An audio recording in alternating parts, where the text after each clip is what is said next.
So my name's Tom Waddington. I'm originally from Halifax, West Yorkshire. I now work in Switzerland as a ski instructor, and next summer I'm going to be rowing from Canada to the UK, to England. I'm going to be starting off in St John's, Newfoundland, right on the tip of Canada, and I'm hopefully going across the North Atlantic Current all the way to Plymouth. It's 2,000 miles, about 3,214 kilometers, and yeah, I'm going to be trying to break the record, and the record for the North Atlantic crossing, solo rowing, is 39 days. And I think some of the dangers or the things that I'm nervous about, when you're setting off from Canada, it's pretty cold, and you've got a current coming down from Greenland called the Labrador Current, and that mixes with the Atlantic Sea. Some of the waves in the North Atlantic have reached 29 meters high, which is it's about the height of the Tower of London, just to put that in perspective. I'm going to be rowing for 12 hours a day, and I'm in schedules of 3 hours rowing, 1 hour off, 3 hours rowing, 1 hour off, 3 hours rowing, and then I'll have a longer break for some sleep and food. Most of my food is kind of in freeze-dried packets. With my water maker, it makes 20 litres a day, so it converts seawater into fresh water.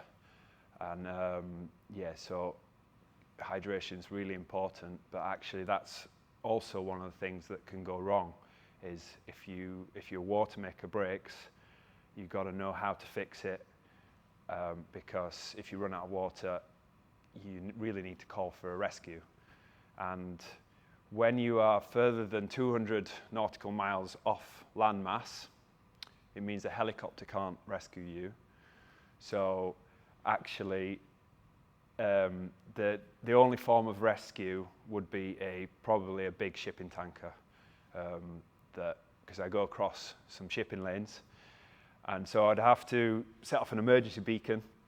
Hopefully this is not going to happen, but I have to set off an emergency beacon, and a shipping tanker will come and pick me up, and I leave my boat, climb on, and probably go to China or somewhere, wherever it's going. What I'm also preparing for at the moment is mentally. I'm going to be spending a lot of time on my own. So what do I do if things are going wrong, if I'm having a bad day, if I'm unmotivated? How can I get myself out of that? What works for me? What motivates me? So personally, I've not actually spent this long, and I could be out there. Yes, I'm going for the record 39 days, but I could be out there for 2 months. The previous record before the 39-day record was 55 days. And some people, it's taken 110 days.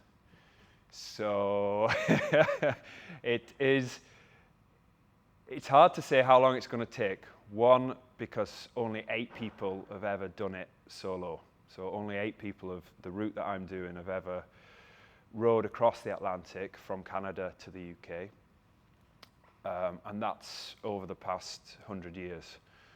So there have been lots of attempts and failed attempts, and it's hard to say how long it's going to take, because actually it's a lot down to the weather, and the weather can help you, and it can take you in the right direction along with the North Atlantic Current, which heads over to the UK, but also if you get bad weather, it can push you back.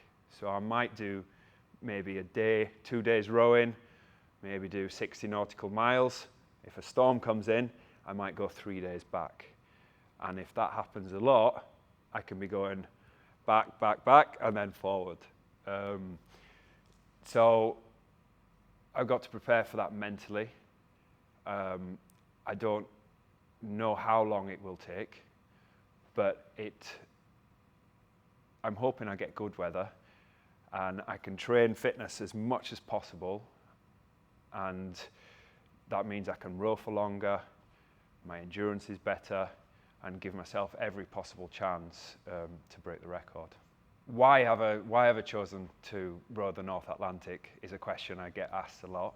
I think firstly, I'm raising money and awareness for the charity Mind, which is a mental health charity in the UK. One in 4 people will experience a mental health problem in the UK in any given year, and 1 in 6 people a common mental health problem in any given week. And the figures are really showing across the world on the rise in terms of mental health issues and problems. Since 2018, the rate of people taking their own life has been increasing.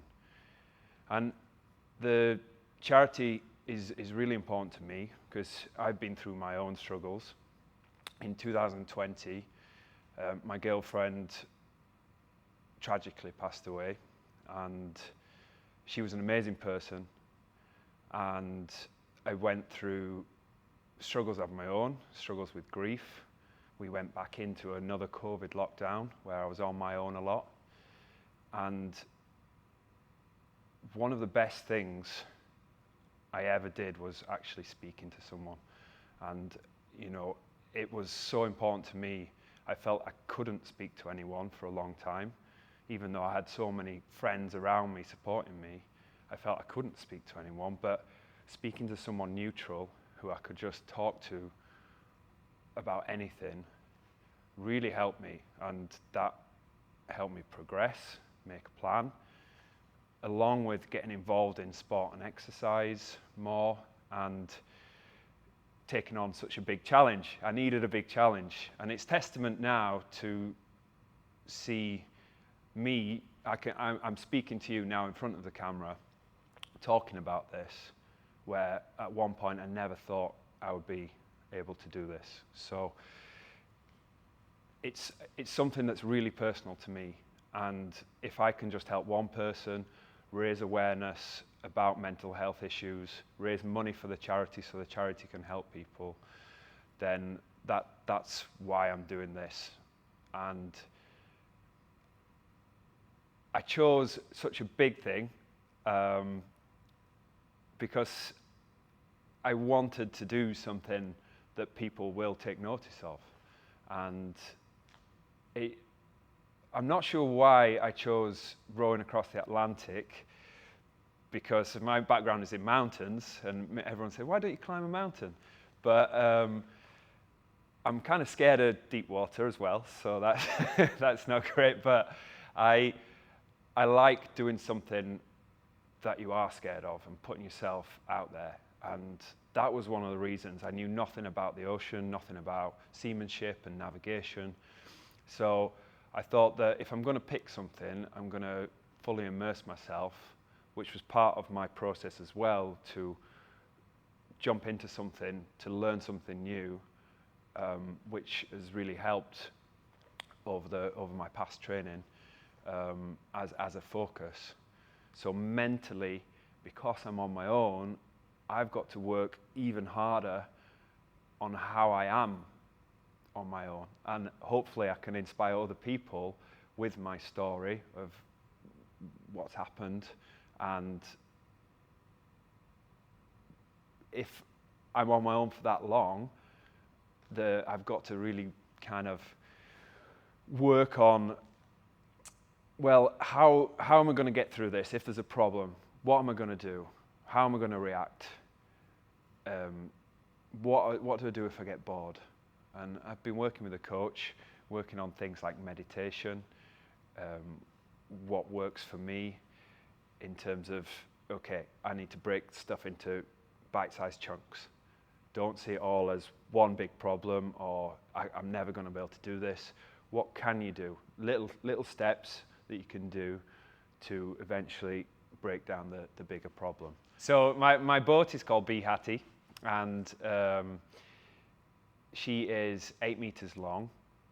I've got a cabin in the back that I've got a little sleeping space that I can't actually stretch fully out. I've got to bend my knees, but I'll have a fully waterproof sleeping bag in there.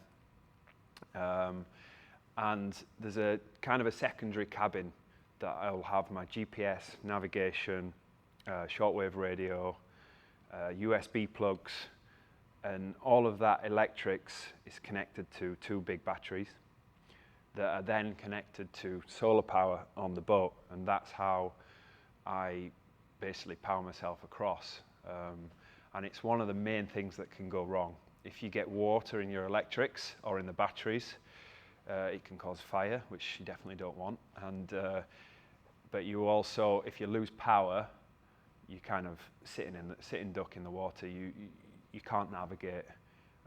You don't know where you are. You can't really communicate. So looking after your electrics, keeping it dry, making sure you shut the cabin door is really important. It will take over 100 days worth of food, all in freeze-dried packets of different. They have spag bol and all different types of meals.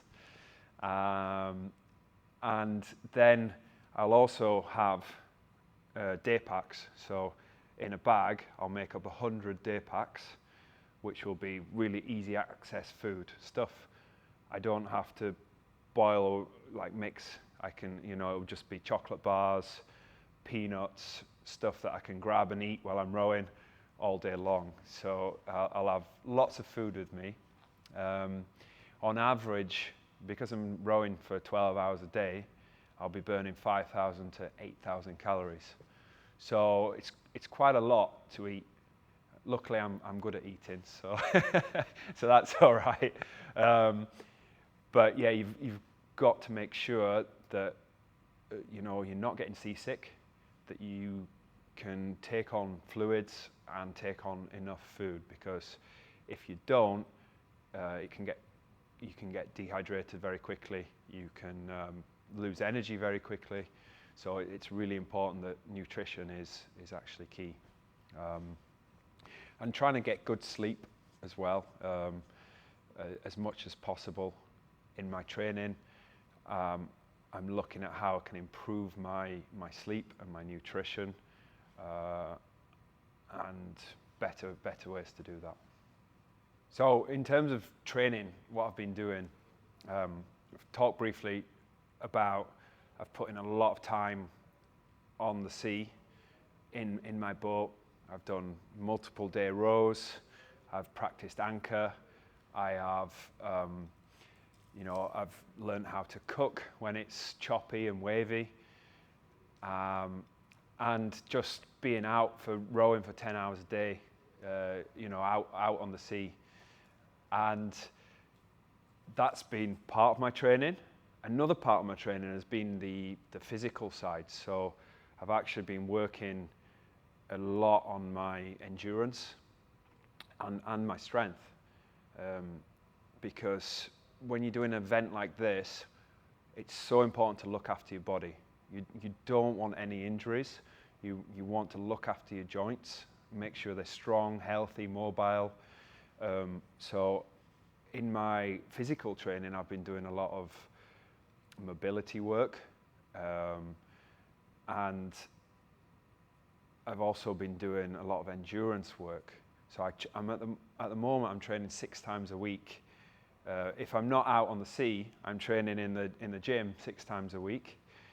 4 of those sessions will be rowing-based sessions on the rowing machine, where I'm working for a longer period, an hour to 2 hours, around the zone 2 heart rate level, so a lower heart rate of just building endurance. But then 2 of those sessions will be quite hard interval sessions, where I'm working at a certain wattage on the rowing machine, which is based on what's called an FTP test. And when I've done those tests, they're really hard. But you can work out what your functional threshold is over a certain amount of time. And your best wattage, your best average wattage, you can then base your training program around that. So a lot of my training, I've been looking at increasing my average wattage, which is power output over time. So in my strength training, I'm looking at a few key big compound movements, and those movements are things like an elevated heel front squat or a deadlift. And I'm looking at a kind of a rep range for 6 to 8 reps. And over, let's say, a 2-month period, I'm looking to just slowly progress my ability to lift more weight within that rep range. Ultimately, what I'm doing is a big endurance event, so it's not actually a sprinting type event. So strength is really important, but it's more important that you are strong to protect your joints, to be able to keep going, and just be really, your body is super resilient. Because if you don't look after that, it's super easy to get like a shoulder injury. It's a big common thing in rowing. If you haven't got good mobility in your shoulder, or you haven't got good strength supporting, around the shoulder joint, then it's easy to get a rotator cuff that is weak, and that can cause massive problems as you're going across. And same with your knees, same with your lower back, because you're in quite a flex position all the time. You can get there's not much extension on a rowing boat. There's a lot of flexion. So you need, if you're doing a lot of rowing, you need to find some extension for your joints. So certain moves in strength training help restore extension, and that in turn helps the things like the lower back to be able to move through its range of motion, as opposed to just being in one position.